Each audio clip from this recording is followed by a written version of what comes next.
Hello, everyone, and welcome back. Before we dive in, let me ask you something. If you closed your eyes and woke up in America exactly 100 years ago, what would you expect to see? Would life be glamorous like the movies, or gritty and difficult like the history books often suggest? Today, let us travel together to the year 1921, not to the sparkling jazz clubs or the mansions of the wealthy, but to a very different place. A crowded city tenement where millions of ordinary families lived their daily lives. It may not be glamorous, but it reveals the heart of how most people truly experienced the 1920s. Imagine waking up before sunrise in a narrow apartment on the Lower East Side of New York City.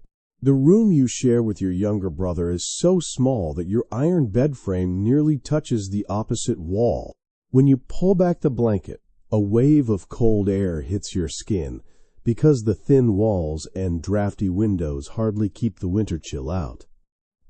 Instead of the gentle hum of a heater, the sound that wakes you is the rattle of water pipes and the muffled coughs of neighbors on the other side of the wall. In this building, privacy barely exists. Every sound, a baby crying, a chair scraping the floor, footsteps hurrying to work, seeps through. Like the building itself is alive with noise. There is no soft carpet beneath your feet, just creaking wooden boards worn smooth by countless families before yours. You shuffle toward a wash basin set on a wooden chair. A small pitcher of water waits there, cold to the touch. That is your sink. Running water is available in the building, but not always in your own unit. Bathing is something you do once a week at the public bathhouse, if you can afford it. Breakfast is simple and fast. Maybe a bowl of oatmeal with a spoonful of sugar if you are lucky, or stale bread dipped in weak coffee. Meat is rare for a weekday meal. Every penny counts. Your family spends more than half of its income on rent and basic food, leaving little for clothing, emergencies, or leisure. As you eat, you listen to your parents talk quietly about the bills.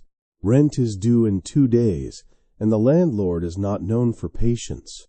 If money is not ready on time, eviction is always a possibility. There is no tenant protection law yet. In fact, families often pay rent weekly in cash, directly to the landlord or his collector, who climbs the stairs from door to door. That pressure explains why almost every able-bodied member of the family works. Your father takes night shifts, unloading ships at the docks. You and your brother will soon walk to the garment factory, while your older sister works in a department store, standing on her feet all day for barely more than a few dollars a week. Even your mother contributes by taking in sewing and laundry. Childhood for most kids here ends quickly. When you arrive at the factory, the day stretches long ahead of you. 60 hours a week is considered normal, sometimes more if orders are high. The air inside is heavy with fabric dust and machine oil. Dozens of sewing machines clatter in unison, operated by workers from all over the world: Italian, Jewish, Polish, Irish, Greek. Each group brings its own language, but everyone shares the same tired posture, hunched over collars, sleeves, or linings. Your job might pay $12 a week, which sounds like a lot until you remember rent alone can take $30 a month. That means every dime matters. A missed shift can mean disaster. No one wants to risk being replaced because there are always new immigrants ready to take the spot. The lunch break is brief. A simple sandwich of bread and perhaps a slice of bologna is eaten in the stairwell or against a wall. No one lingers. Time is money, and the factory whistle waits for no one. And safety, that is another story. Not long ago, the Triangle Shirtwaist Factory fire shocked the nation, killing 146 workers because exits were locked. Some reforms were introduced afterward, but conditions in many buildings remain far from safe. In the back of your mind, you know it could happen here too. By the time you return home, your body aches from standing or bending all day. The street outside is alive with noise. Children playing stickball, newsboys shouting headlines, horses clattering alongside electric streetcars. Prohibition has just begun, but if you listen closely, you might hear jazz music leaking from a hidden basement club nearby a speakeasy where neighbors sneak for an evening drink. Your family dinner is a pot of cabbage soup, thick but plain, with yesterday's bread to soak it up. As everyone eats, talk turns to survival. Which cousin has found a job? Which neighbor was evicted? Whether the landlord will raise rent again. There is a sense of solidarity in these conversations. Even though life is tough, people look out for one another. When we picture the 1920s, it is easy to imagine glamorous flapper dresses, shiny Model T cars, and roaring jazz clubs. Those things did exist, but they belonged to a small slice of the population. For millions of working-class families, life looked much more like this tenement apartment, crowded, noisy, exhausting, and uncertain. Yet within that struggle, there is something remarkable. Immigrant families carried traditions, languages, and skills across oceans, and despite hardship, they managed to carve out communities. They brought flavors to American kitchens, music to city streets, and labor that built industries. Without them, the famous Roaring Twenties might never have roared at all. So as you close your eyes and picture that cramped bedroom, the coal stove, the wash basin, and the sound of factory whistles in the distance, remember that this was the daily reality for countless Americans just a century ago. Their lives were full of challenges, but also resilience. In our next chapter, we will leave the crowded city behind and head out to the countryside, where farm families faced a different set of struggles and opportunities. The contrast will surprise you, because while one world was built on endless noise and factories, the other was bound by seasons, soil, and the hope of new machines like the Model T Ford. Stay with me, because the story of America in the 1920s is a story of extremes, and the only way to understand the decade is to see both sides. If city life in the 1920s meant cramped apartments and endless factory whistles, farm life offered the opposite: wide horizons, fresh air, and the constant rhythm of the land. But do not mistake that for ease or comfort. In many ways, life on the farm was just as hard, only shaped by different challenges. Picture this. Dawn breaks over Iowa in 1923. The rooster crows, the first light spills across frost-covered fields, and your day begins long before most city workers are even awake. Your home is a 2-story wooden farmhouse built by your grandparents. It creaks when the wind pushes against its frame. Upstairs bedrooms have no heat. In winter, your breath forms clouds in the frigid air. The outhouse stands 50 yards behind the barn, a reminder that indoor plumbing is still a luxury many rural families won't see for years. You splash your face from a ceramic basin filled with water pumped from the well the night before. The water is so cold it stings your cheeks, but it wakes you instantly. The kitchen stove is already lit, and your mother works quietly in its glow. Breakfast here is not light. It has to fuel hours of heavy labor. Biscuits rise in the oven, salt pork sizzles in a skillet, and eggs from your own chickens are cracked into the pan. The smell of strong, boiling coffee fills the room. After breakfast, work begins without delay. First, the cows need to be milked. You carry a metal pail into the barn, the ground still frozen beneath your boots. The sound of the milk hitting the bucket echoes in the stillness of the morning. Then it is time to feed the pigs, scatter grain for the chickens, and check the fences after last night's wind. Every member of the family has a role, from the youngest to the oldest. There are no days off. Even on holidays, The animals still need care, and the land still demands attention. Life on the farm is deeply tied to nature's moods. Rain, drought, or frost can mean the difference between a profitable harvest and a devastating loss. Unlike city workers who earn a paycheck each week, farmers gamble their entire year on crops and livestock. One bad season can ripple for years, forcing families into debt or even foreclosure. That uncertainty adds a constant layer of worry, even when the skies are clear. And yet, amid this hard routine, something new is arriving that changes farm life forever: the automobile. Imagine the day your father drives home a brand new Model T Ford. The family gathers around, marveling at the machine as though it were a visitor from the future. Until now, the horse-drawn wagon was the main way to reach town, a journey that could take hours. With the Model T, that same trip becomes less than an hour. At first, learning to use the car is intimidating.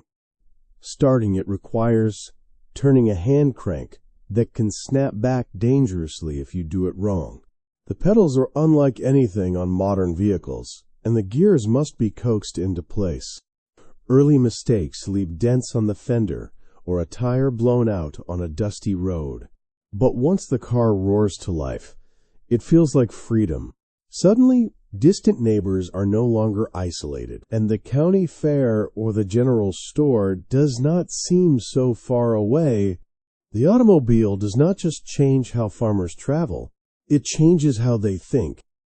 A trip to town is no longer a rare occasion. It can be a weekly routine. Families begin to attend church or school events more regularly. They can sell produce and buy supplies with greater ease. Even social life expands. A young couple might now drive into town for a movie at the local theater, something their parents never imagined when they were courting. But technology comes with costs. Cars need gasoline, tires, and repairs, all of which demand cash. Many farm families are cautious with money, weighing every purchase carefully. Buying a car might mean delaying the purchase of a new plow or taking out a small loan at the local bank. The decision ties the family even more tightly to the uncertain markets of both agriculture and industry. Beyond the car, other machines slowly find their way to the farm. Gasoline-powered tractors start replacing horses in some fields, though not everyone can afford one yet. For those who can, the tractor is revolutionary. It saves time, covers more ground, and opens the door to larger harvests. Still, tractors are expensive, and maintenance can be daunting. The adoption of technology is uneven, with wealthier farmers moving ahead, while poorer ones struggle to keep up. Despite the hard work, there are moments of peace that city families rarely experience. Evenings might be spent on the porch, watching the sunset across fields that seem endless. Neighbors sometimes gather for barn dances or church socials, bringing music, laughter, and stories to break the monotony of daily labor. Children invent games in haylofts or chase each other through rows of corn. These moments of joy are reminders that even in a demanding life, community and connection bring lightness. Yet, the farm is not immune to larger national changes. The same radio that entertains city families also begins to reach rural homes. Imagine stringing up a long antenna outside your house and adjusting the dial until voices crackle through. Suddenly, you can hear jazz from Chicago, news from Washington, or even the president's voice live. For the first time, a family in Iowa hears the same program as one in New York. The world feels smaller, even while the fields around you remain vast. But beneath these changes lies tension. Many farmers borrowed money to expand production during World War I, when demand for American crops was high. After the war, prices fell sharply. Wheat, corn, and cotton no longer brought in the profits they once did, leaving families struggling with debt. This rural depression actually began years before the famous stock market crash of 1929, but it quietly reshaped the countryside throughout the decade. So while the Roaring Twenties are remembered for flappers, jazz, and booming stock markets, rural families experienced a different reality. Their lives were not about excess, but about endurance. They balanced the promise of modern machines with the fear of financial strain. They watched the sky each morning, hoping for rain or sun at the right time, knowing that fate could change their year in a heartbeat. If the tenement families of New York carried resilience forged by noise and overcrowding, farm families carried resilience forged by soil, weather, and endless work. Both worlds required sacrifice, and both built the backbone of America's 1920s. As the sun sets on our imaginary day in Iowa, the family gathers around the kitchen table for supper. The meal is hearty potatoes, beans, cornbread, perhaps a slice of pie if there is fruit from the orchard. Laughter rises as children share stories from the day, and for a moment, the worries of debt and weather fade away. Outside, the Model T rests in the yard, a symbol of both hope and uncertainty. Inside, the family strength comes not from machines or money, but from each other, and that is the heart of rural America in the 1920s, a life of hard work, fragile finances, but also deep family ties, and a spirit of perseverance that carried communities through the decade. If New York tenements embodied struggle, and Iowa farms embodied endurance, small-town America in the 1920s represented something in between a middle path. Here, families were not as crowded as city dwellers, nor as isolated as farmers. They lived in modest houses on quiet streets, enjoyed a sense of community, and increasingly embraced the new technologies and entertainment that were reshaping American culture. Imagine waking up in Millerville, Pennsylvania, a town of just a few thousand people in 1925. The streets are lined with elm trees, the sidewalks are swept clean, and neighbors greet one another by name. Your home is a two-story house on Elm Street, with a little front porch where your mother sets potted flowers in the summer. Compared to the farmhouses or tenements we have seen, your family is fortunate the house has electricity in most rooms, indoor plumbing, and even a telephone hanging in the hallway. Your bedroom is your own, a luxury many children of the time never had. The quilt on your bed is ordered from a Sears catalog. The curtains are patterned cotton, and beside your bed sits a Victrola record player. Pinned to the walls are clippings of movie stars: Clara Bow, Rudolph Valentino, Harold Lloyd, the faces everyone talks about. In the corner, a crystal radio set that you built from a kit gleams proudly. It may not look like much, but it connects you to voices hundreds of miles away. The smell of bacon and coffee drifts up from the kitchen, and the sound of the radio crackles faintly. You head downstairs, where your family gathers around a proper dining table. Your father, who manages the local hardware store, is already reading the morning newspaper.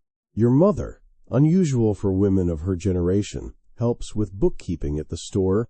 Your younger brother fiddles with the radio dial, trying to catch a broadcast from Pittsburgh. Don't touch that, your father warns without looking up. The president's speaking tonight. I want a clear signal.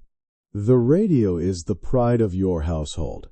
A new Atwater Kent model with glowing tubes and a polished wooden cabinet. It costs nearly 2 weeks of your father's wages, but it is more than furniture. It is a window into a larger world.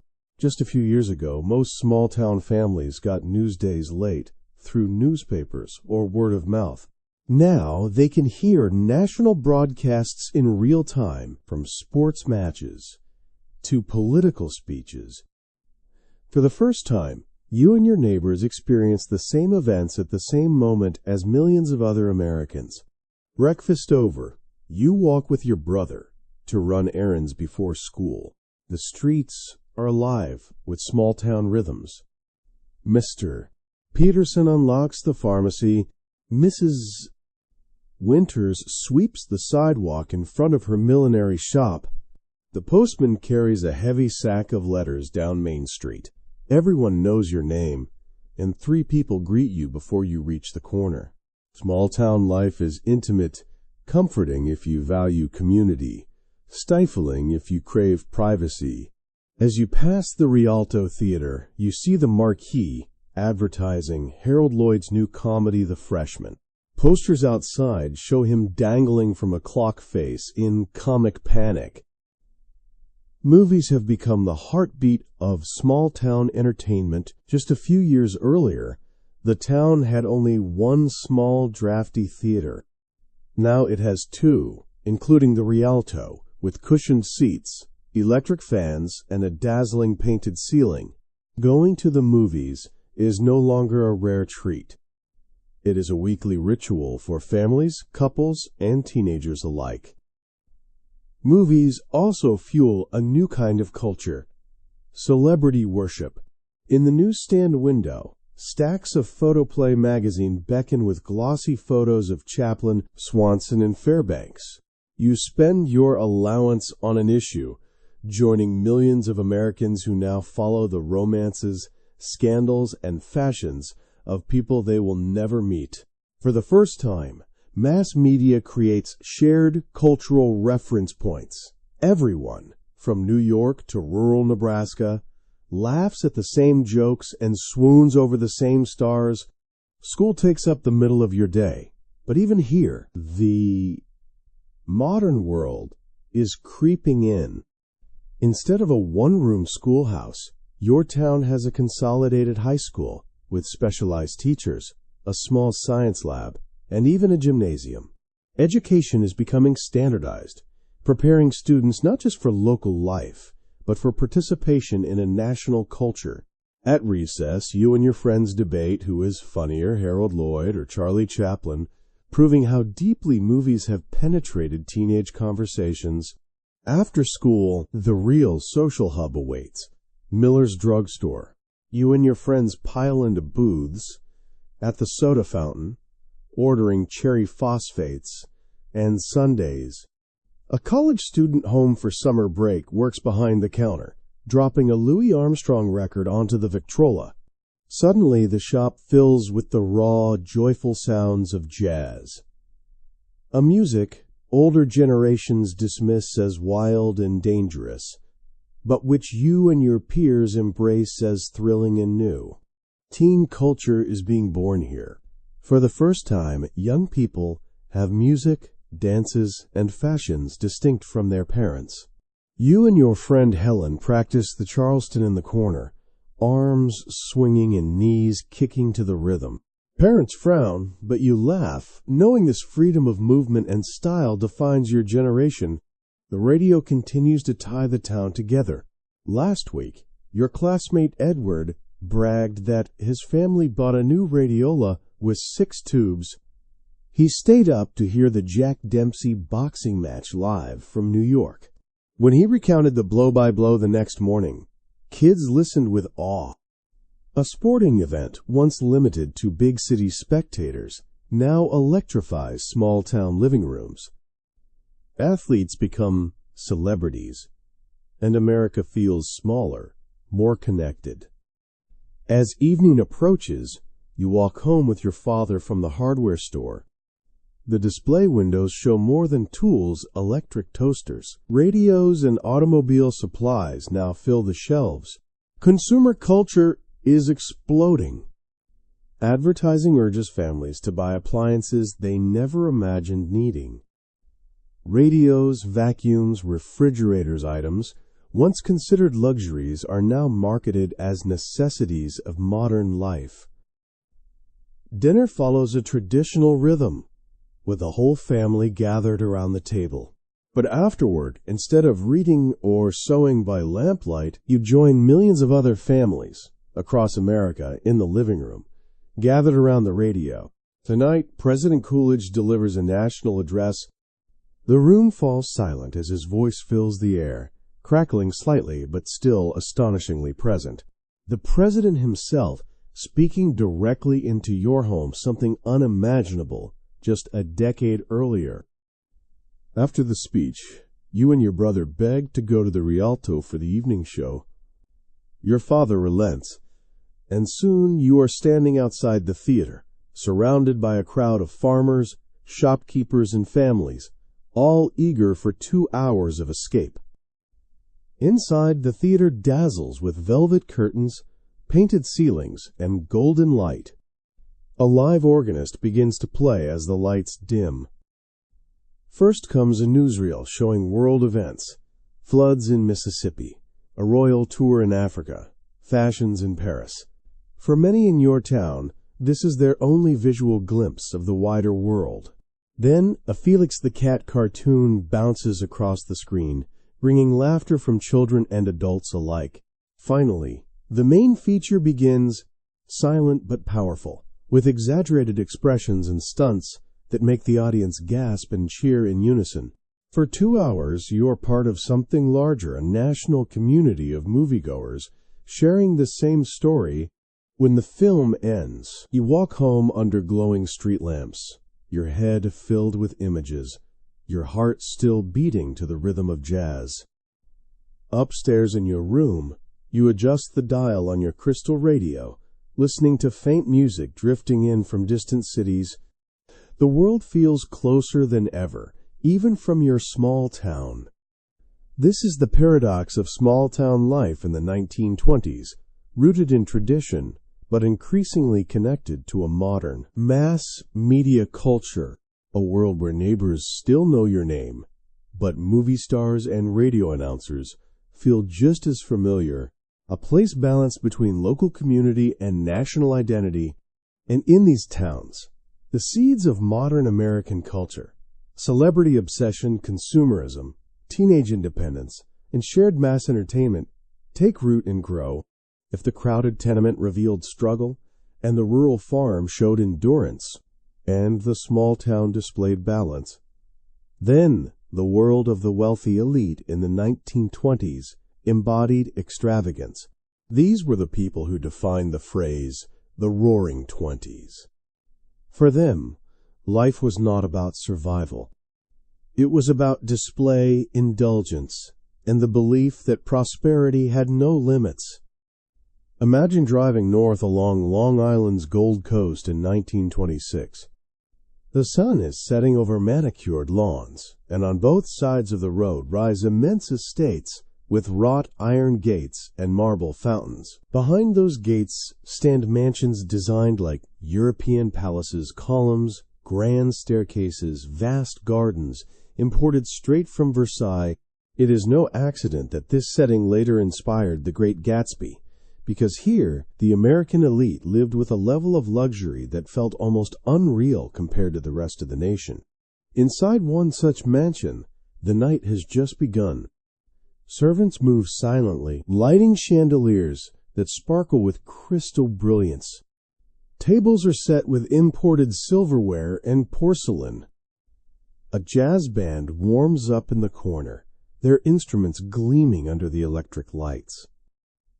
Guests begin to arrive in a procession of polished cars, Packards, Cadillacs, and Pierce Arrows, each more impressive than the last. Drivers in uniform open doors, and women step out in satin gowns trimmed with beads, while men in tuxedos adjust their cufflinks with practiced ease. The party atmosphere is immediate. Waiters circulate with trays of champagne. Despite prohibition, alcohol flows freely in elite circles. The law may ban it, but wealth has a way of bending rules. Behind discreet doors, private wine cellars remain stocked with European vintages, and shipments of liquor find their way into these estates through networks of smugglers and corrupt officials. For the wealthy, prohibition is little more than an inconvenience. Music fills the ballroom as couples begin to dance. The Charleston, the Foxtrot, the Black Bottom, all the latest steps ripple across polished floors.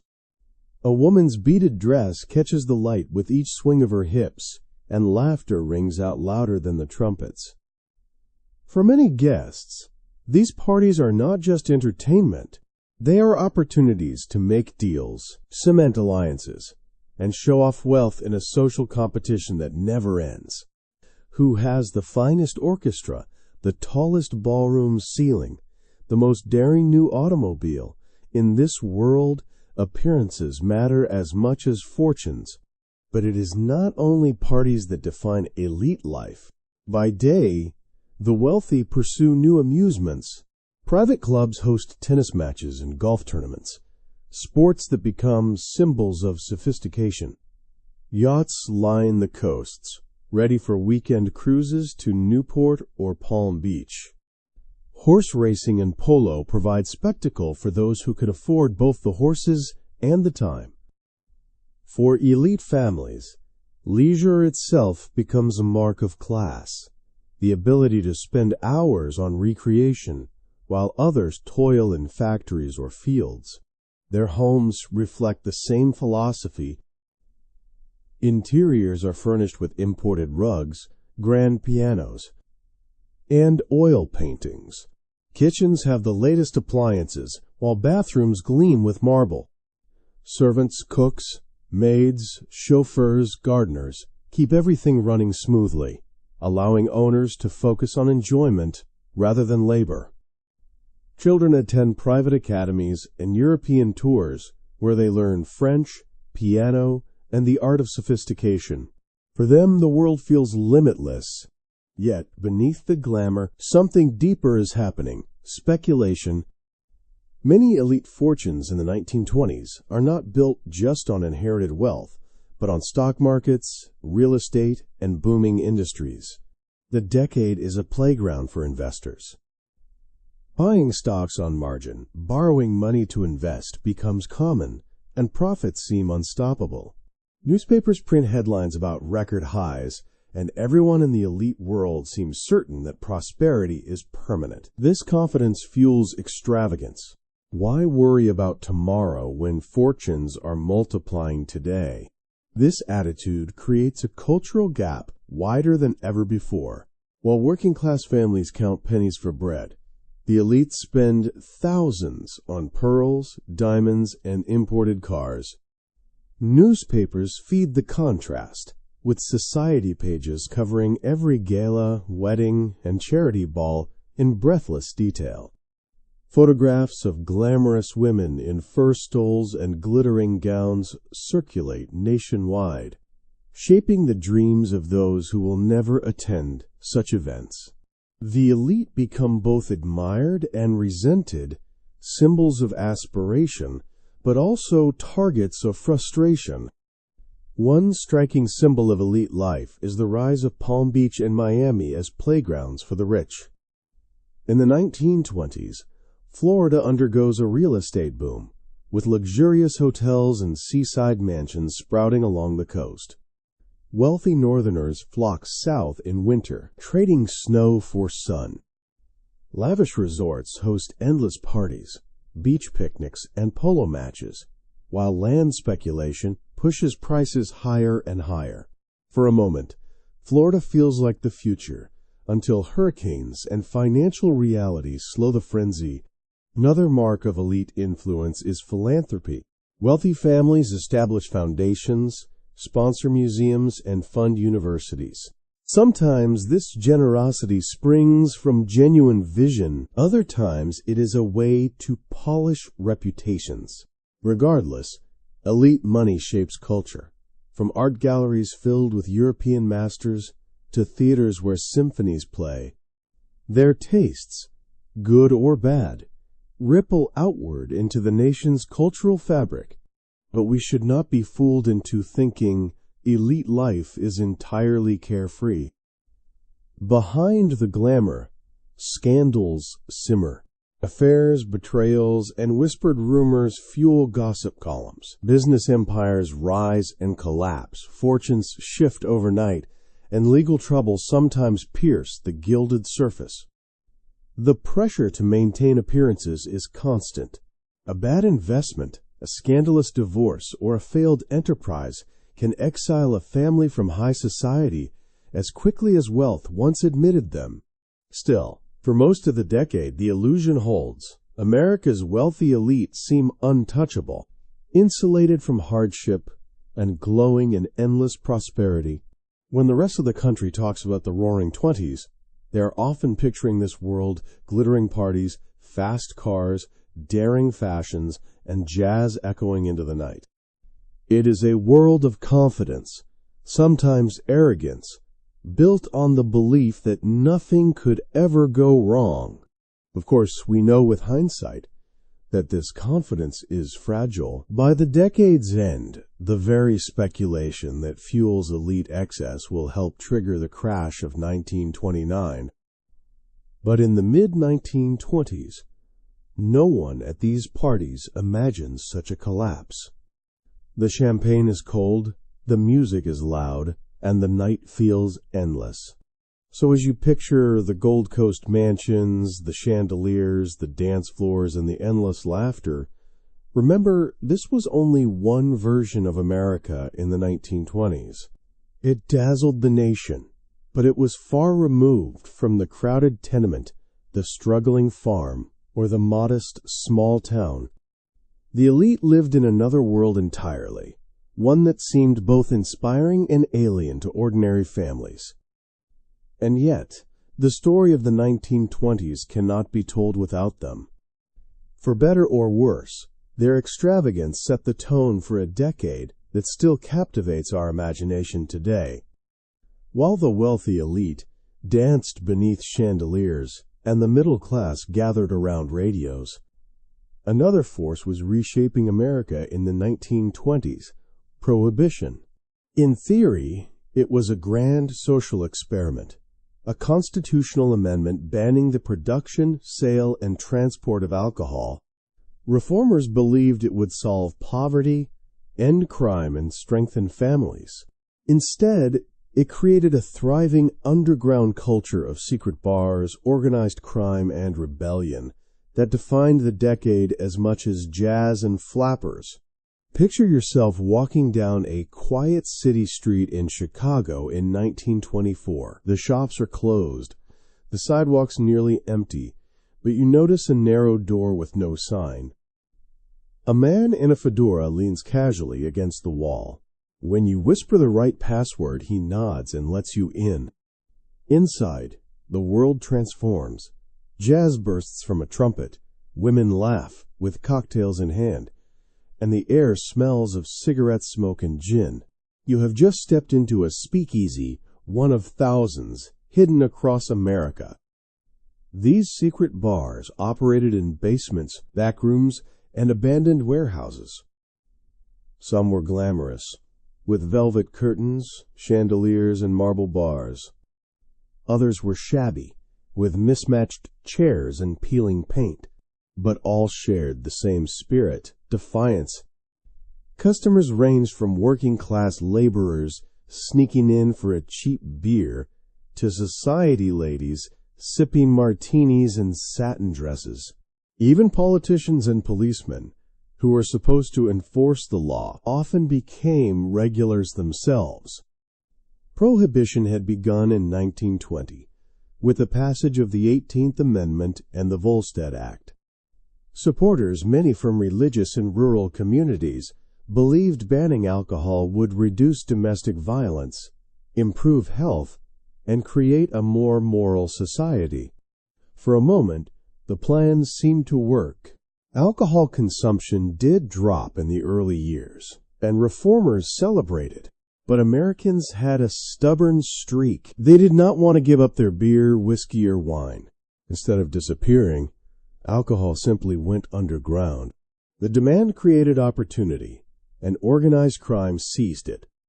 Figures like Al Capone in Chicago or Lucky Luciano in New York built empires by smuggling liquor from Canada, Mexico, and the Caribbean.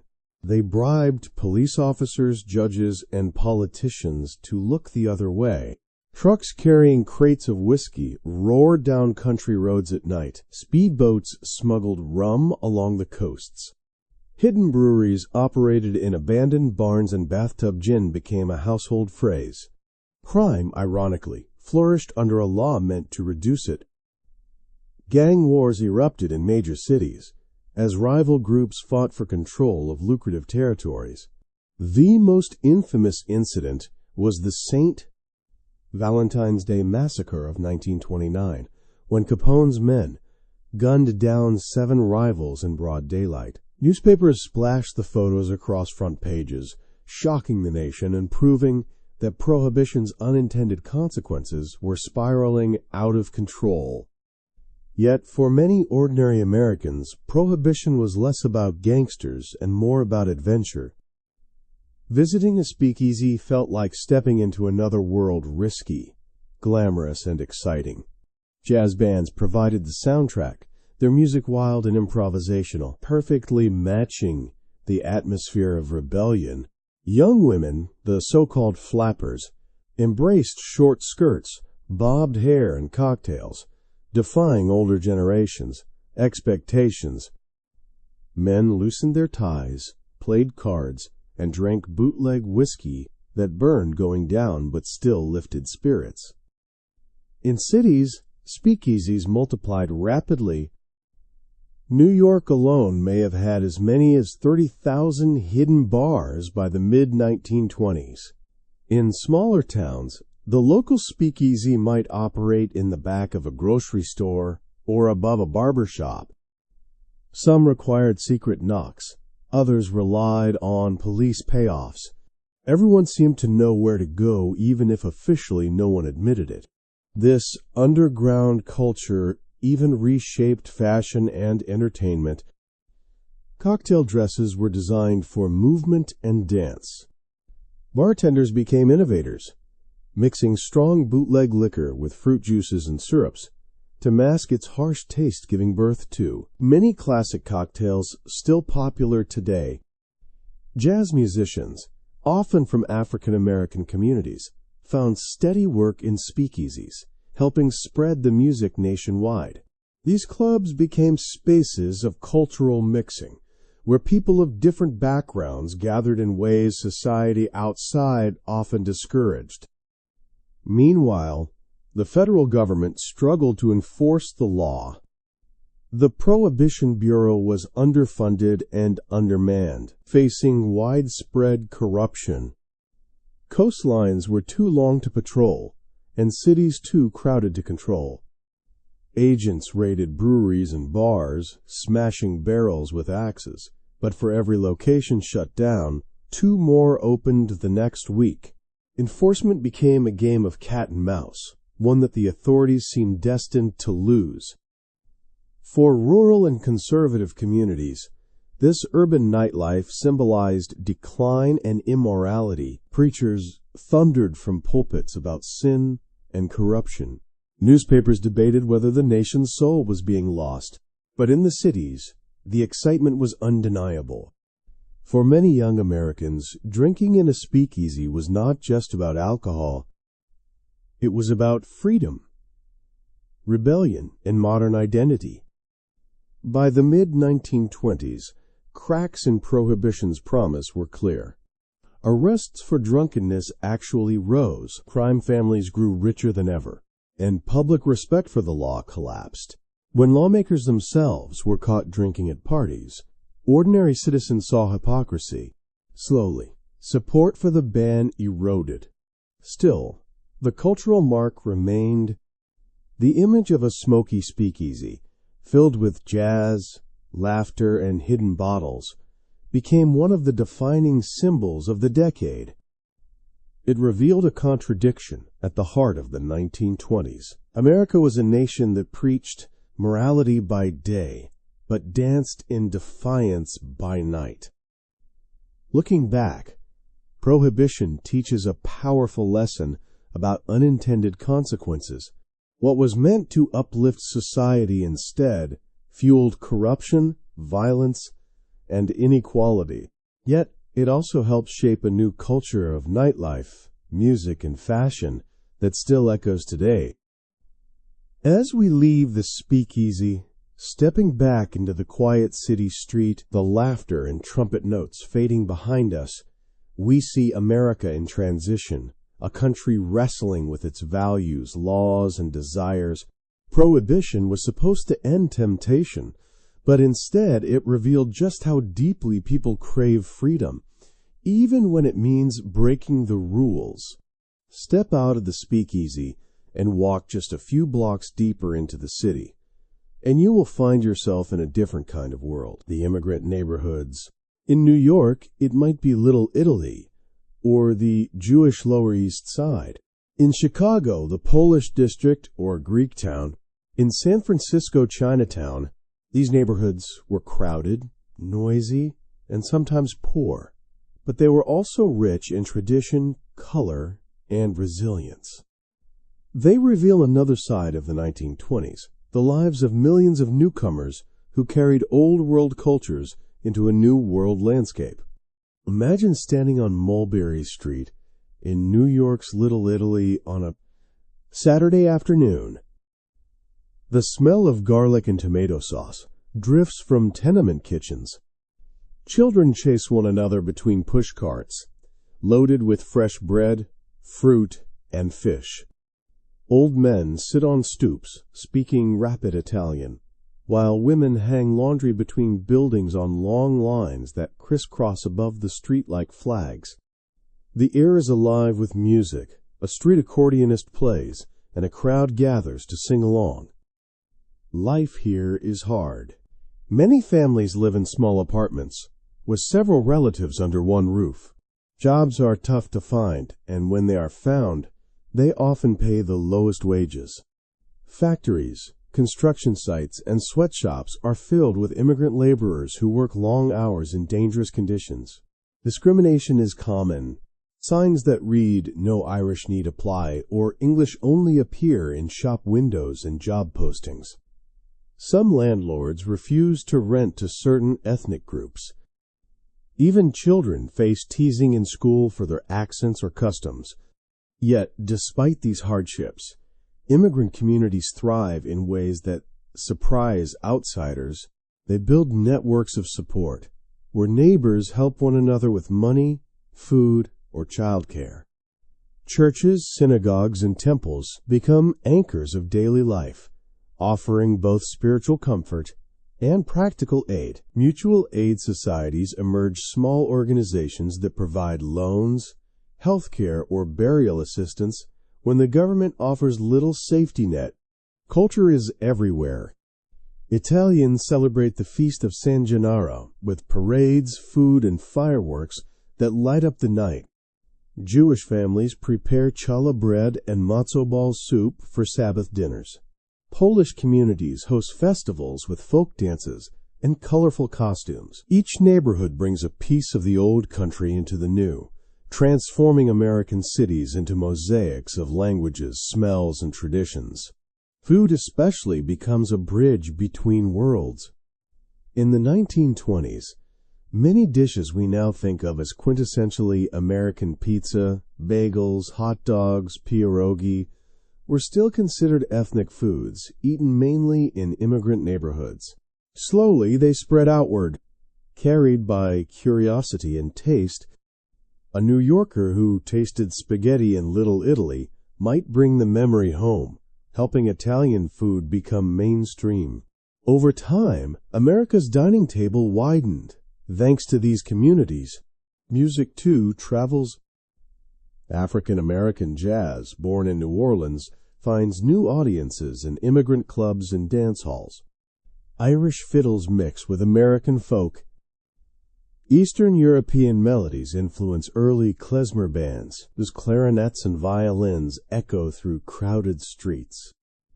The cross-pollination of cultures creates something uniquely American, a sound, a flavor, a style that belongs to no single group but is shared by all. Immigrant children grow up straddling two worlds. At home, they speak their parents' language, eat traditional foods, and observe customs passed down for generations.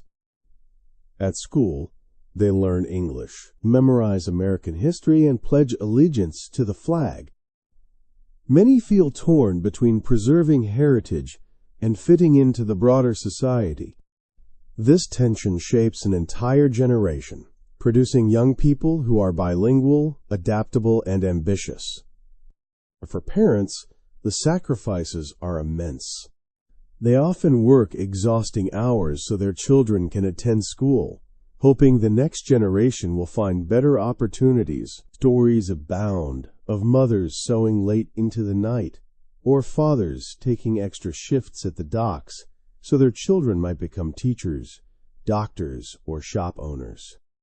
Education becomes the golden ticket, the bridge from the immigrant struggle to middle-class stability. But resilience is not just economic, it is emotional. Imagine the strength it takes to leave a village in Italy, Poland, or China, cross an ocean, and start again in a land where the language is strange, the laws unfamiliar, and prejudice constant. Yet millions did just that. Driven by hope, they dreamed of owning homes, sending children to college, or simply finding safety and dignity. And while not every dream was realized, the persistence itself reshaped America. These communities also leave political marks. Immigrant voices begin to shape labor unions, fighting for fair wages and safer conditions. In some cities, ethnic groups become powerful voting blocs, supporting candidates who promise reforms. Newspapers in dozens of languages flourish, offering news from both the old country and the new. Through these efforts, immigrants not only adapt to America, they help transform it. Of course, tensions remain. Nativist movements rise in the 1920s, fueled by fear of foreign influence. The Ku Klux Klan experiences a revival, targeting Catholics, Jews, and immigrants alongside African Americans. Immigration laws tighten, with quotas that sharply reduce arrivals from Southern and Eastern Europe, while nearly shutting the door on Asia. These policies create anxiety, but they also strengthen the determination of those already here to prove their worth and claim their place in the nation. And slowly they succeed.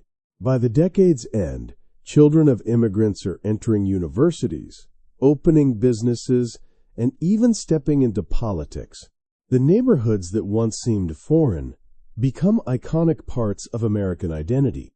The sounds of Italian opera, Jewish klezmer, and Chinese lantern festivals weave into the broader culture. The resilience of these communities does not just help them survive. It enriches the entire nation. So when we imagine the 1920s, we cannot only picture speakeasies, jazz clubs, or glittering mansions. We must also picture Mulberry Street, Maxwell Street, Chinatown alleys, and crowded tenements alive with music and tradition. Here is where America's future was quietly being built, in kitchens where mothers stirred pots of soup, in shops where fathers hammered shoes, in classrooms where children learned to dream in two languages at once. This is the heartbeat of immigrant America in the 1920s. Struggle, yes, but also resilience, creativity, and hope. And without these communities, the decade would not only look different, it would be different. They gave America new flavors, new sounds, and above all, new strength. Imagine standing on a quiet street in 1905. The clip-clop of horses, the creak of wagons, and the occasional puff of smoke from a rare automobile. Now fast forward 20 years. It is 1925, and that same street has transformed. The steady rumble of engines drowns out horses.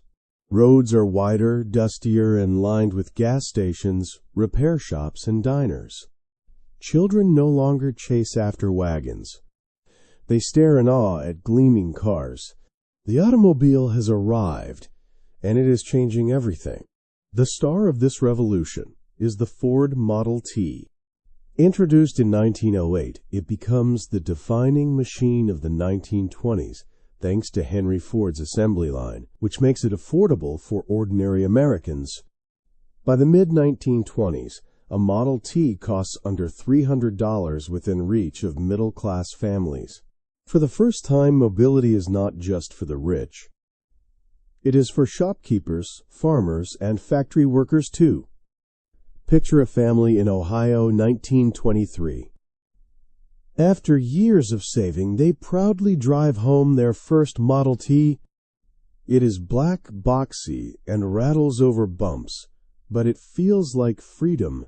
On Sundays, they pile into the car for drives through the countryside, exploring towns they have never visited before. Vacations, once rare luxuries, now become possible. The automobile expands horizons, literally and figuratively. Roads quickly adapt. New highways crisscross states, connecting cities and towns. Gasoline stations multiply, marked by bright red pumps and smiling attendants who wipe windshields and check oil. Motels and roadside diners spring up to serve travelers. Even entire industries, asphalt, rubber, steel, boom because of the car. The nation itself seems to be remade in service of the automobile, but the car does not just reshape the economy, it reshapes culture. For young people, the automobile is more than transportation. It is independence. Teenagers no longer depend entirely on parental supervision. With keys in hand, they can escape to the edge of town, park near a lake, or join friends at a dance miles away. Dating culture shifts dramatically. The car becomes a private space, part chariot of romance, part symbol of modern identity. For women, too, the car brings new freedoms. Imagine a young woman in a cloche hat, gripping the wheel of her family's Model T. Just a generation earlier, women were largely confined to home, their movements tied to walking distance or public trolleys. Now they can drive themselves to work, to social gatherings, even to rallies for women's rights. The automobile becomes part of a broader wave of female independence in the 1920s. Of course, driving is not always smooth. Early cars are notoriously temperamental. Starting requires skill. Turn the crank wrong, and you might injure your wrist. Tires burst frequently, radiators boil over, and engines stall without warning. Drivers carry toolkits, extra water, and plenty of patience. Roads outside cities are often unpaved, turning into rivers of mud after rain. Yet, the inconveniences do not deter anyone. The thrill of mobility outweighs the frustration. With cars everywhere, new social behaviors appear. Families spend evenings on Sunday drives, cruising without destination, simply for pleasure. Children lean out of windows, hair blowing in the wind. Couples race to the countryside for picnics. Towns host parades of decorated cars during holidays. The car becomes not just a machine, but a stage for American life. Meanwhile, industries race to capitalize on this obsession. Billboards rise along highways, advertising soda, cigarettes, and vacation spots. Roadside diners become iconic, offering hamburgers, pie, and strong coffee to travelers.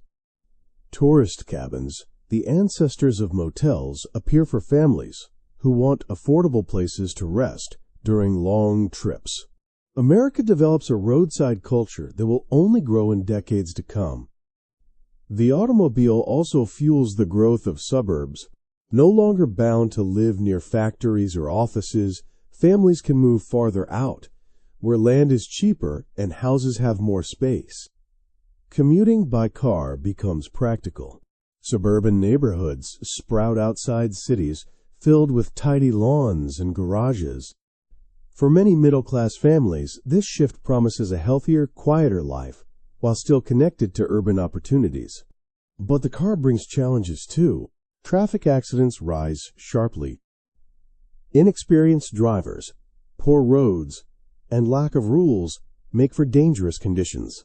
Newspapers report tragic crashes, sparking debates about safety. By the late 1920s, stop signs, traffic lights, and driver's licenses begin appearing to tame the chaos. Police patrols on motorcycles chase speeding cars, reminding everyone that freedom comes with responsibility. Environmental changes are subtle, but real. Streets once filled with horses now smell of gasoline and oil. The air in busy cities thickens with exhaust. Farmers complain that car dust ruins crops near highways, yet at the time, these problems seem minor compared to the marvel of mobility. The automobile even reshapes entertainment. Car races at fairgrounds draw huge crowds, with daring drivers testing the limits of speed. Movies celebrate the romance of the open road, with chase scenes thrilling audiences. Songs about driving and cars enter the popular repertoire. The car becomes both a practical tool and a cultural symbol, representing progress, independence, and modernity.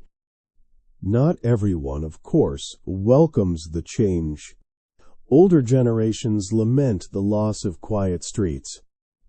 Ministers warn that cars encourage immorality, giving young people too much privacy. Farmers complain that city folk now trample their fields during Sunday drives. Some critics fear that Americans are becoming obsessed, pouring too much money and identity into machines. Yet, resistance cannot stop the tide. By the end of the decade, America is firmly a car nation.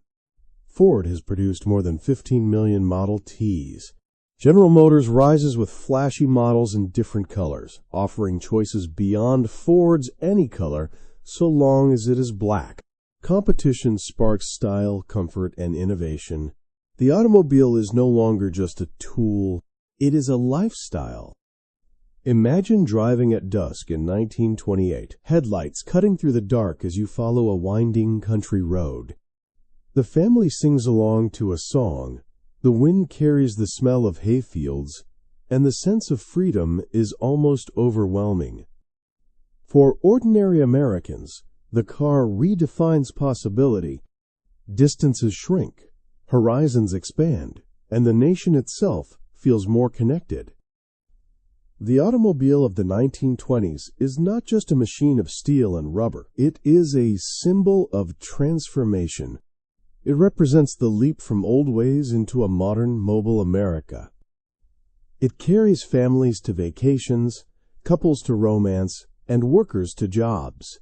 It reshapes cities, suburbs, and even identities. Without it, the decade would not roar.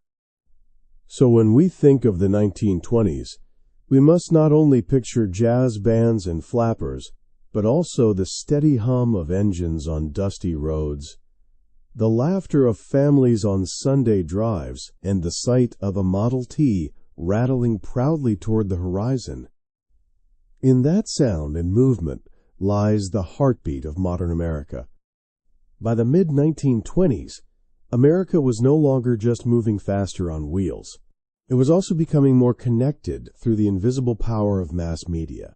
For the first time in history, millions of people across the country could listen to the same broadcast, watch the same film, or read the same magazine in the very same week.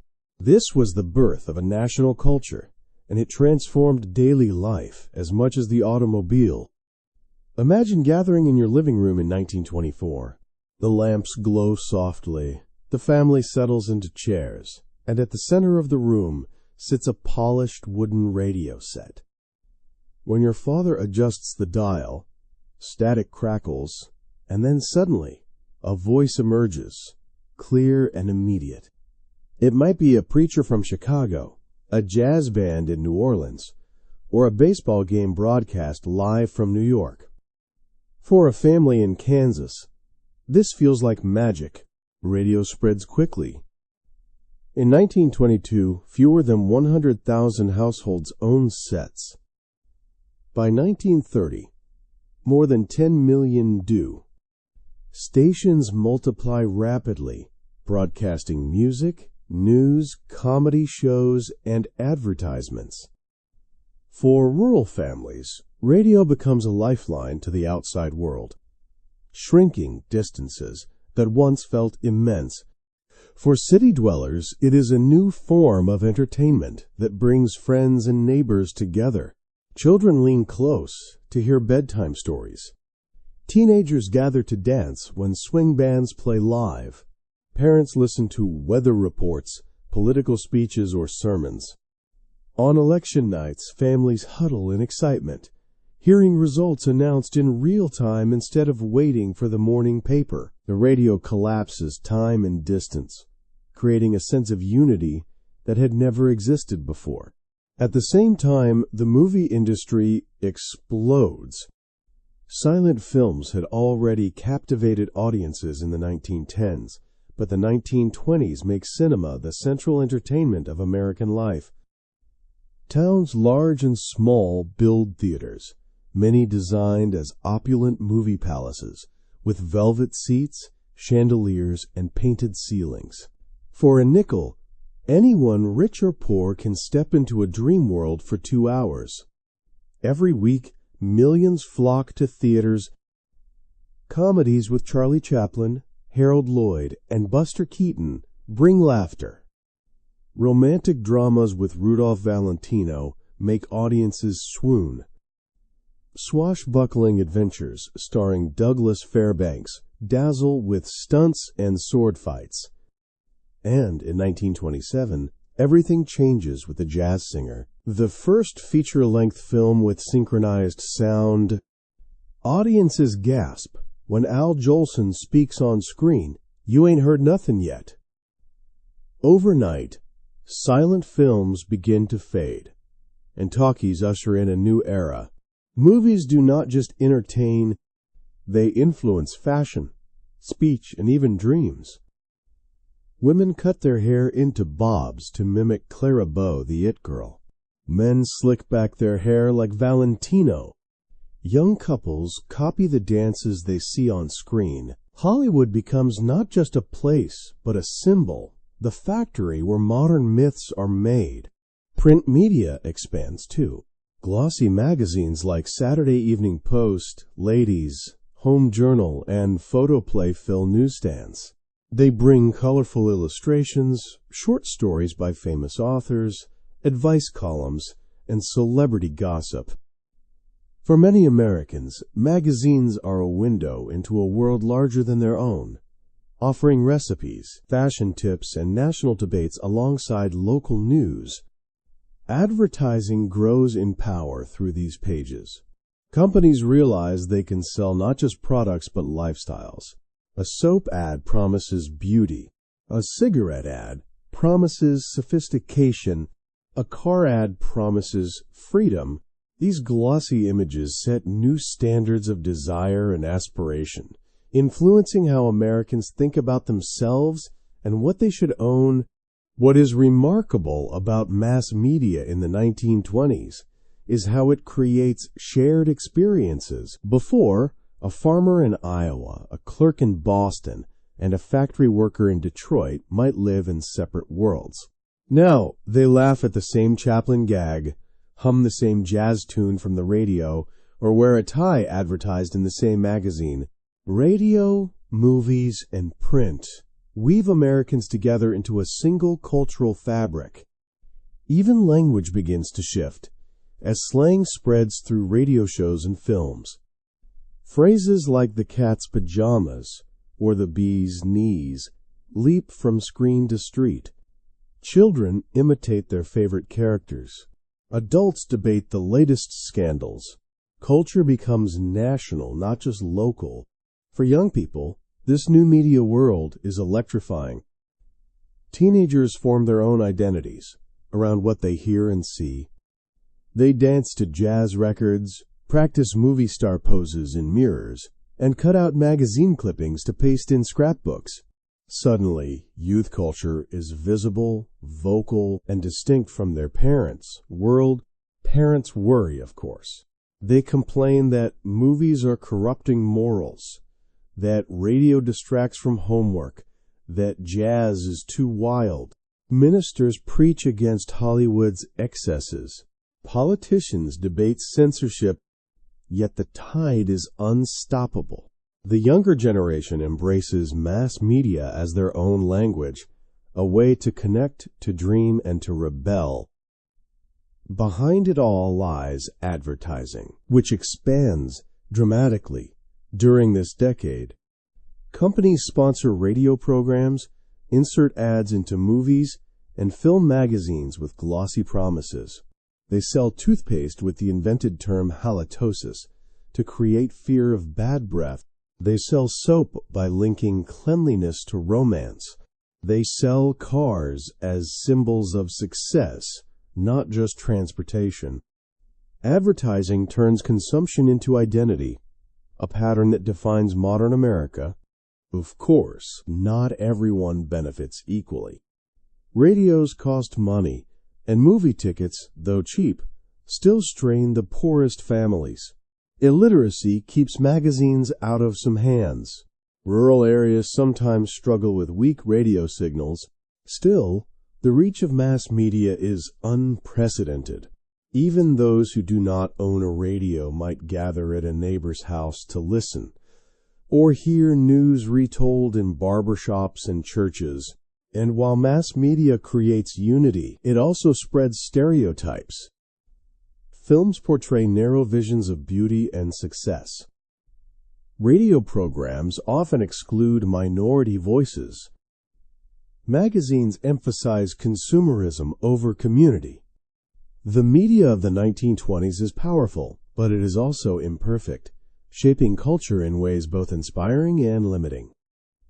By the end of the decade, it is hard to imagine life without these new connections.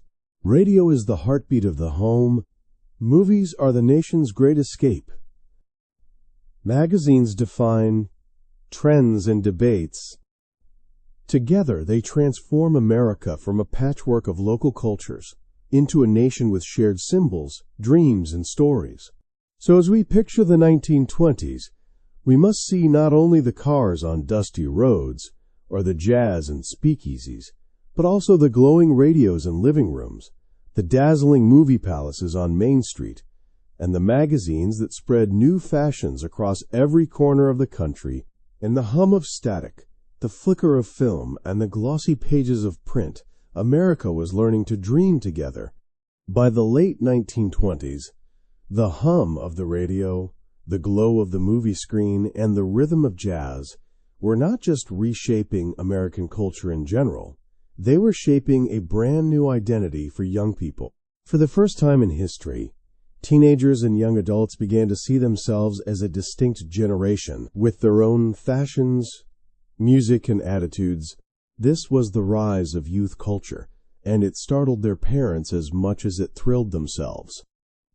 For centuries, young people were expected to follow the steady path of their parents, work hard, marry early, and live within the boundaries of tradition.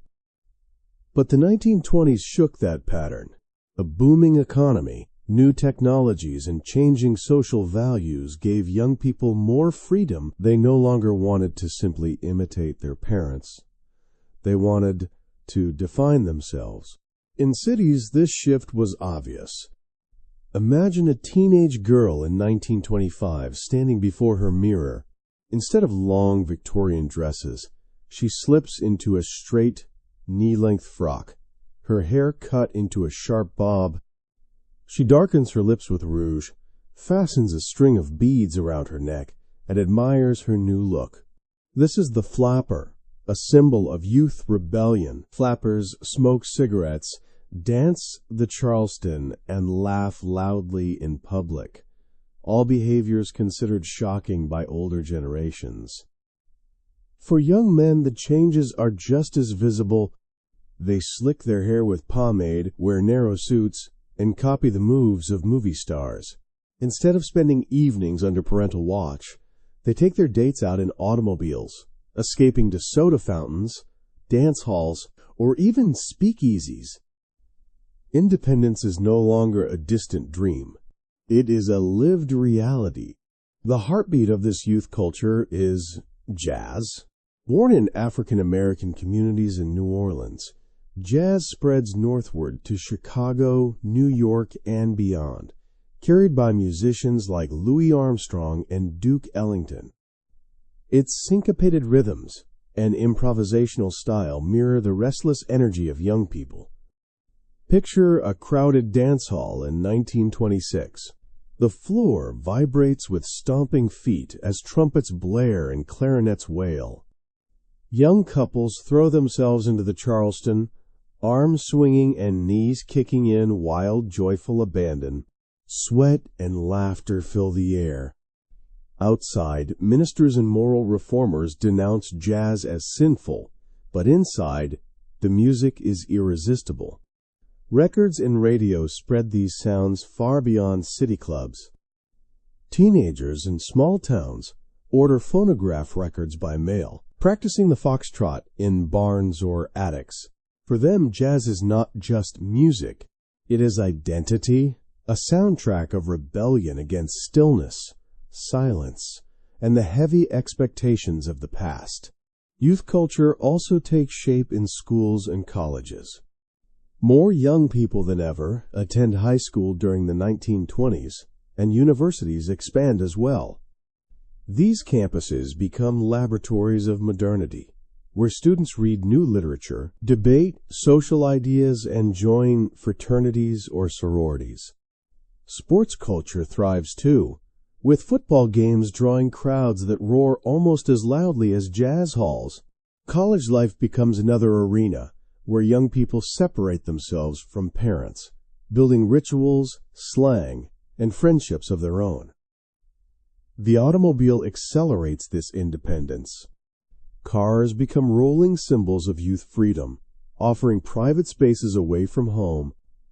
Couples park by lakesides or country roads, away from parental eyes. Groups of friends pile into cars for weekend adventures, filling the roads with laughter and song. To older generations, this is unsettling. They see cars as machines of temptation, enabling unsupervised behavior. To youth, however, the car is liberation, the power to choose where to go, whom to meet, and how to spend their time. Magazines and movies amplify these trends. Photoplay celebrates the flapper look, while Hollywood films showcase daring romances and adventurous heroes. Teenagers copy hairstyles, clothes, and even slang from the screen. They plaster their walls with photos of movie stars, turning celebrity admiration into a ritual of adolescence. The culture of imitation and aspiration that dominates modern youth today first takes root in this decade. Parents and moral guardians, of course, push back. Preachers warn that flappers are ruining womanhood. Teachers scold boys for slick hair and slang. Politicians debate censorship of movies. Yet, the more adults protest, the more young people embrace their new identity. To them, rebellion is not just fun. It is a declaration of belonging to a generation that is different, modern, and alive. What makes this youth culture remarkable is its visibility. For the first time, adults recognize teenagers as a group with its own style, music, and priorities. The divide between generations is no longer hidden. It is played out on dance floors, in schoolyards, and even around dinner tables. When parents demand silence, the radio plays jazz. When parents urge modesty, flappers flaunt short skirts. When parents remind their children of tradition, the children reply with slang, laughter, and a swing of the hips. By the end of the decade, youth culture is not just a trend. It is a force. It challenges old definitions of respectability, pushes fashion and music into bold new directions, and makes independence an expectation rather than a privilege. These young people will soon face the Great Depression and later World War II. But in the 1920s, they carve out a cultural identity that announces, we are not our parents. We are something new. So when we think of the Roaring Twenties, we must remember not only the radios and speakeasies, but also the energy of young people who turned jazz into rebellion, cars into freedom, and fashion into statements of independence. Their spirit made the decade roar louder than any engine, and in their laughter and defiance, the future of modern youth culture was born. When we picture the 1920s, it is tempting to see only the glitter, chandeliers swinging above jazz-filled ballrooms, women in sequined dresses stepping out of gleaming automobiles, men in tuxedos raising glasses of champagne. Newspapers of the era printed endless photographs of high society weddings, yacht parties, and celebrity galas. For the wealthy elite, the Roaring Twenties were truly golden years.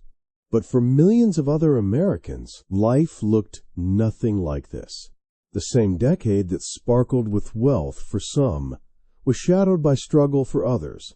In places like New York's Fifth Avenue or Long Island's Gold Coast, the rich lived in homes that looked more like European palaces than American residences. Vast estates stretched for acres, with private gardens, marble staircases, and entire wings dedicated to entertaining guests. Servants managed every detail, from polishing silver to driving automobiles. For these families, life was a constant rhythm of leisure, golf tournaments, polo matches, weekends at seaside resorts, and glamorous costume balls. Their wardrobes alone could cost more than an entire working-class family earned in a year. Parisian gowns, diamond necklaces, and imported furs filled their closets. The arrival of the automobile only made this gap more visible. While working-class families pooled savings for years to buy a second-hand Ford, the wealthy ordered luxury vehicles from Cadillac or Packard without blinking. Some had entire garages with chauffeurs on staff. To them, the automobile was not just transportation, but a symbol of power, speed, and modernity. The irony was that the very factories producing these cars were staffed by men and women who could barely afford the products of their own labor. Meanwhile, inside urban tenements, families still crowded into small, dimly lit apartments where every penny went toward survival. Many workers stitched garments that sold for high prices in glamorous department stores, yet earned barely enough to cover rent. Their evenings were filled not with galas, but with endless mending of clothes, simple meals of bread and cabbage, and constant worry about the next week's wages. This contrast was not hidden, it was visible everywhere. On the same streets, one could see wealthy women in pearls stepping out of taxis, while barefoot children sold newspapers. Jazz clubs entertained high society in Manhattan, while in nearby neighborhoods, factory workers lined up at soup kitchens after layoffs.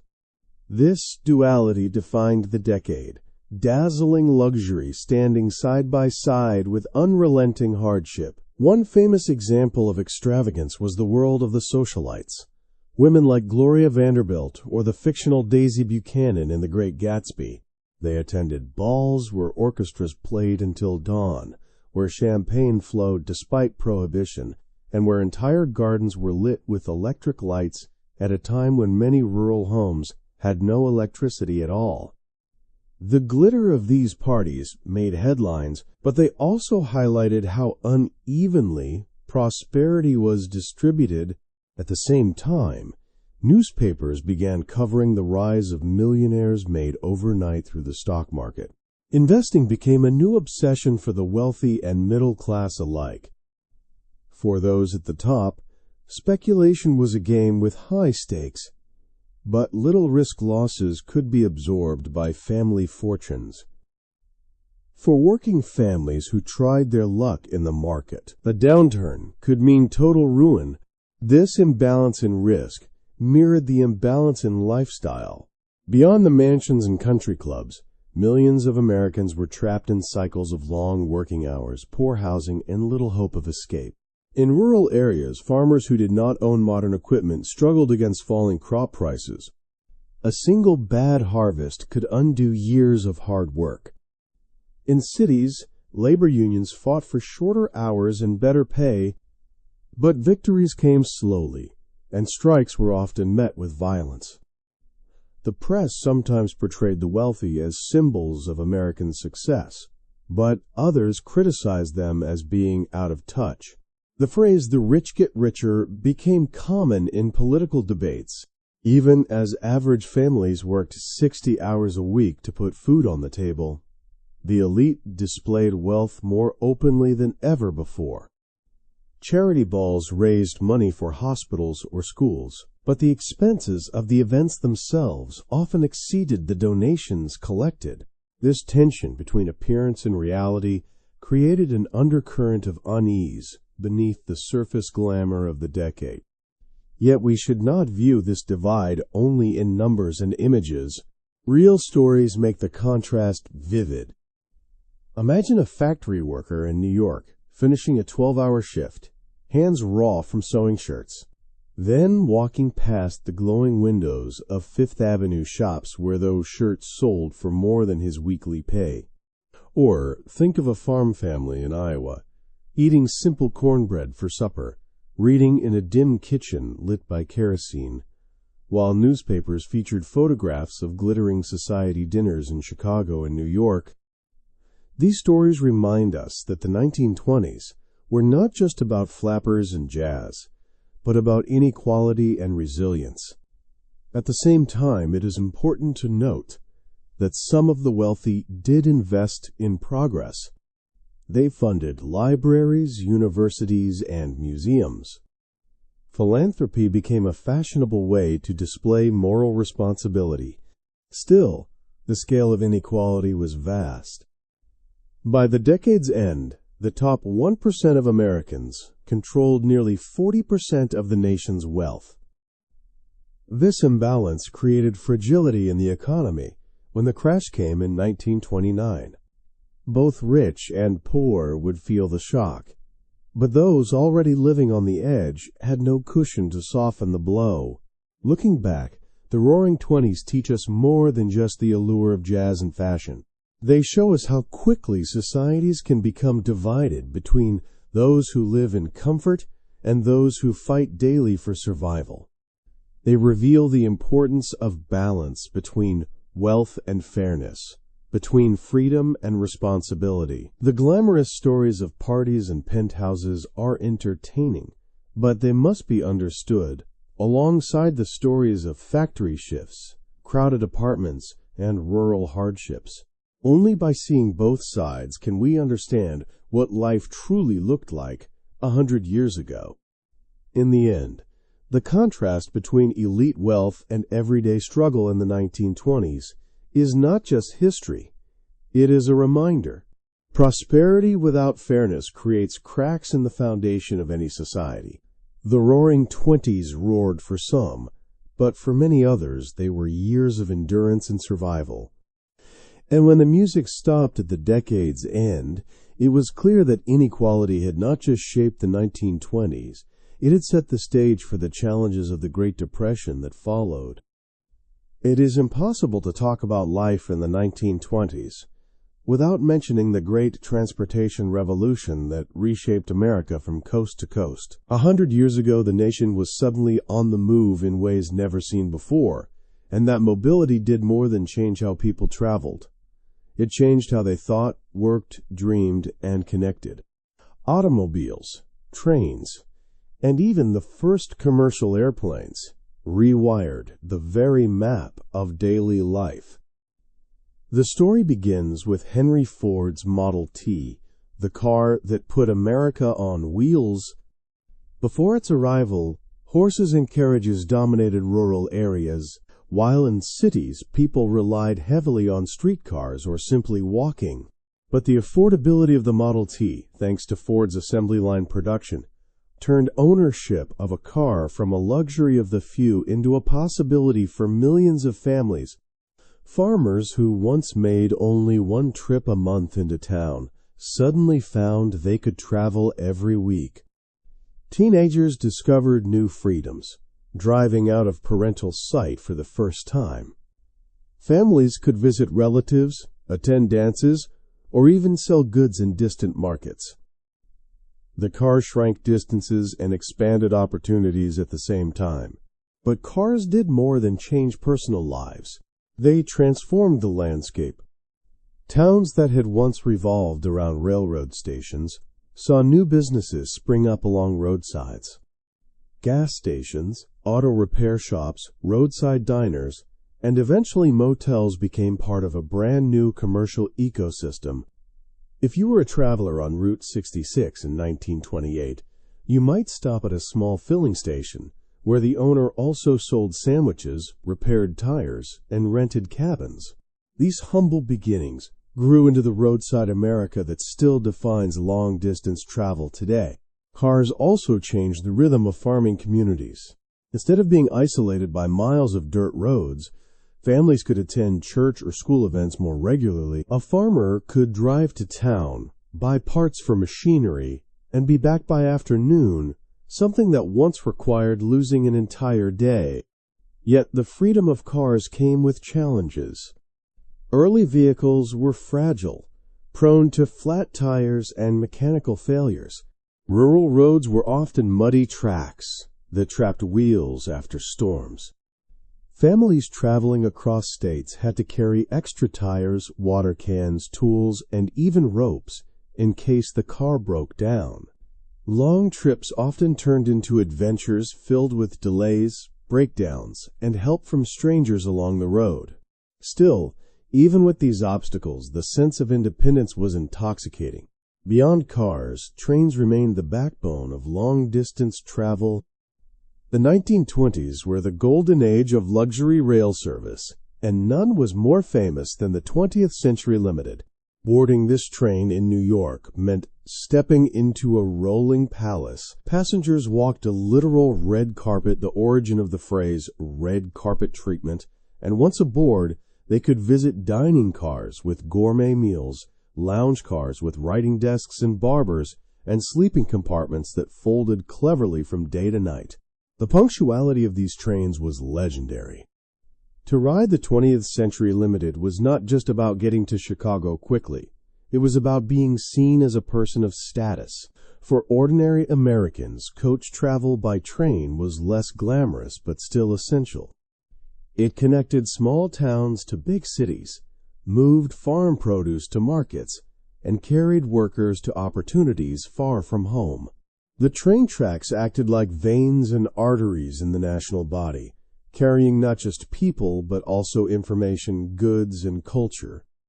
A family in Iowa could board a train and in a day be in Chicago, where they might see skyscrapers, listen to jazz, or attend a baseball game.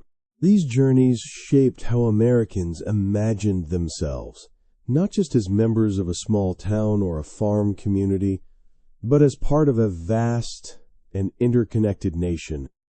Yet even as trains carried millions, a new contender was rising in the skies: aviation. In 1927, Charles Lindbergh's solo flight across the Atlantic captured the world's imagination and transformed airplanes from experimental machines into symbols of the future. By the late 1920s, small commercial airlines began offering passenger service, often in Ford trimotor planes nicknamed Tin Geese. Flying was not comfortable, deafening engine noise, wicker seats, no bathrooms, no meals, but it was fast. A trip that took a full day by train might take only a few hours by plane. Businessmen with urgent meetings and families facing emergencies were the first to embrace this risky but exciting new form of travel. Airports at the time were little more than grass fields with a bench and a telephone, but the idea of crossing states by air thrilled the imagination. For a nervous passenger clutching a handbag on her first flight, every bump of turbulence felt terrifying. but the payoff was arriving home in hours instead of days. These early flights laid the groundwork for the global aviation industry that we now take for granted. Mobility reshaped not only distances but also psychology. When travel by horse was the norm, distances felt enormous. To go 50 miles might require planning, overnight stops, and days of time. By car, that same distance became a morning errand. By train, hundreds of miles could be crossed in a day. By plane, entire states disappeared beneath your feet in hours. This compression of time and space changed how Americans thought about opportunity. College students could study farther from home. Families could relocate across the country. Salesmen could cover entire regions in weeks instead of months. Tourism became more democratic. Middle-class families began taking vacations to national parks or coastal resorts that were once reachable only by the wealthy. Guidebooks, road maps, and travel advertisements encouraged people to see America through their windshields. The very idea of leisure travel was reshaped in the 1920s, no longer reserved for elites, but increasingly accessible to ordinary people. Of course, not everyone benefited equally. Many rural families still lacked the money to buy cars. Segregation meant that African American travelers faced discrimination and danger, with hotels and restaurants refusing service. Pullman porters on trains, while respected for their professionalism, often endured long hours and low wages, serving wealthier passengers who barely noticed them. And flying, for most Americans, remained far out of reach, reserved for those with money or urgent necessity. Still, the revolution in transportation was undeniable. By the end of the decade, there were more than 23 million registered automobiles in the United States, roughly 1 for every 5 Americans. Highways were being paved, gas stations dotted the landscape, and commercial aviation was slowly spreading its wings. Trains continued to roar across the country, binding the coasts together. America was literally and figuratively in motion, and this movement was not just about distance, it was about identity. To be American in the 1920s meant embracing speed, mobility, and the promise of progress. Looking back, the transportation revolution of the 1920s feels like the beginning of the modern world we know today. It gave people a new sense of freedom, transformed businesses, expanded tourism, and reshaped communities. It connected the lives of tenement workers, farmers, small-town shopkeepers, and wealthy elites in ways that no previous generation had experienced. Yet it also revealed inequalities, vulnerabilities, and the need for new systems to manage mobility safely and fairly. In the end, the 1920s were not just roaring with jazz and bright with neon. They were moving at unprecedented speed, with every engine, wheel, and wing pushing the nation into the modern age. As the 1920s marched toward their close, the United States seemed unstoppable. Radios buzzed in millions of homes, automobiles crowded city streets, jazz spilled from dance halls, and skyscrapers climbed higher into the sky. Newspapers proclaimed prosperity. Politicians boasted of endless growth, and ordinary people began to believe that the good times would never end. Yet beneath the glitter of the Roaring Twenties, cracks were widening. The very forces that fueled excitement, mass production, easy credit, stock speculation, and inequality were also laying the foundation for one of the darkest economic chapters in American history, the Great Depression. By 1928, optimism felt almost like a national religion. Factories were producing at record speeds, car ownership soared, cities electrified, and advertising promised that consumer goods were the gateway to happiness. Department stores offered installment plans, allowing families to buy now, pay later. Radios, refrigerators, and even cars could be purchased on credit. For the first time, consumer debt became a normal part of life. To many, this felt like progress. To economists, it looked like a house of cards. Nothing symbolized the era's optimism more than the stock market. Once the domain of wealthy investors, stocks became a national obsession. Taxi drivers, housewives, and factory workers poured savings into the market, convinced that prices could only rise. Newspapers printed stories of clerks who became millionaires overnight.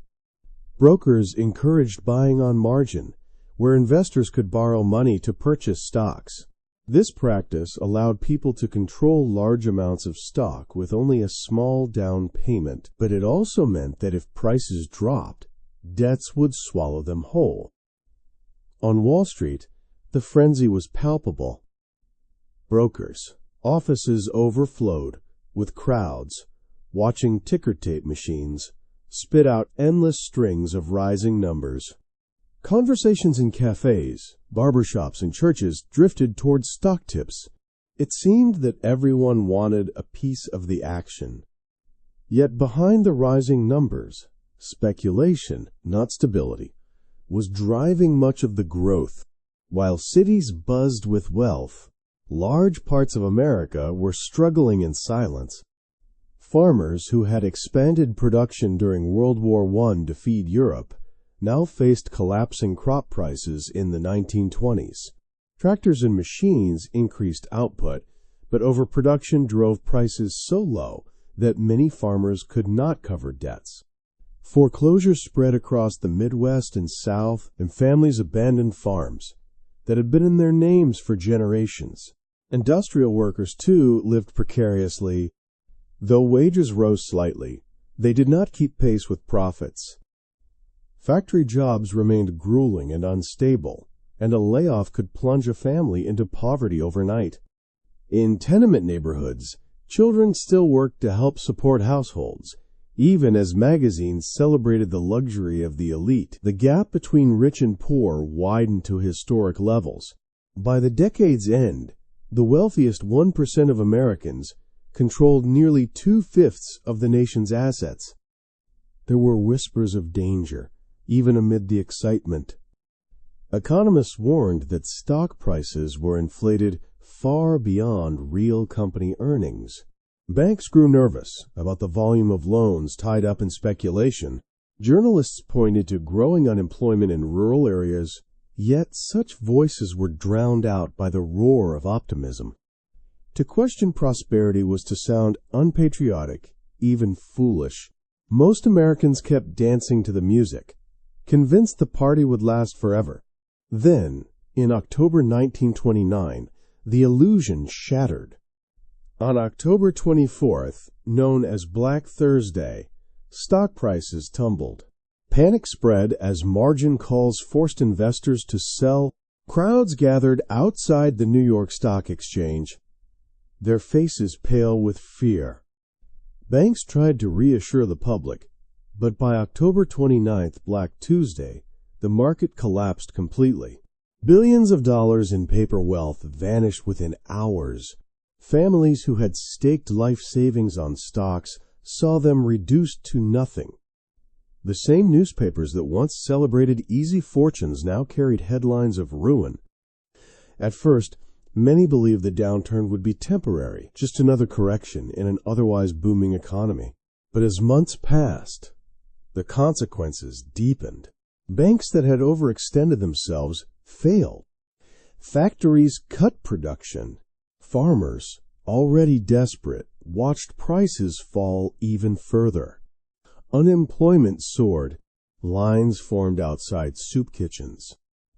Men who once wore suits to office jobs now sold apples on street corners. Families lost homes, packed belongings into cars, and drifted in search of work. The contrast with the glitter of just a few years earlier was staggering. The story of the Roaring Twenties is not just one of glamour, jazz, and modernity. It is also a story of imbalance between wealth and poverty, production and consumption, speculation and stability. The decade dazzled, but it dazzled like fireworks, brilliant, short-lived, and followed by darkness. The lessons remain vital, even today. Prosperity built on unchecked speculation and rising inequality is fragile. When only a portion of society thrives, the entire system is at risk. By 1930, the music had faded. The dance halls were quieter. The radios carried news of layoffs instead of laughter, and the glittering mansions seemed like fortresses in a sea of despair. The decade that had once promised endless growth now served as a reminder that unchecked optimism can blind a nation to looming dangers. And yet, even in the hardship of the Great Depression, the energy of the 1920s did not vanish entirely. The spirit of innovation, the dream of mobility, and the taste for culture would endure, reshaping themselves in different ways during the hard years ahead. But the roaring had ended. The echoes, though, still shape how we remember that remarkable decade. And so, as we look back on the 1920s, we see a decade of contradictions. It was a time of progress and glamour, but also of hardship and inequality. It gave us radios, automobiles, jazz, flappers, Hollywood dreams, and the very first signs of modern youth culture. Yet behind the shine were cracks that would break open with the Great Depression. The story of the Roaring Twenties reminds us that history is never one-sided. It is joy and struggle, light and shadow, all unfolding together. Thank you for staying with me on this journey through one of the most fascinating chapters of American history. If you enjoyed this story, do not forget to like the video, subscribe to the channel, and leave me a comment about what part of the 1920s surprised you the most. Until next time, stay curious, stay thoughtful, and I will see you in the next story.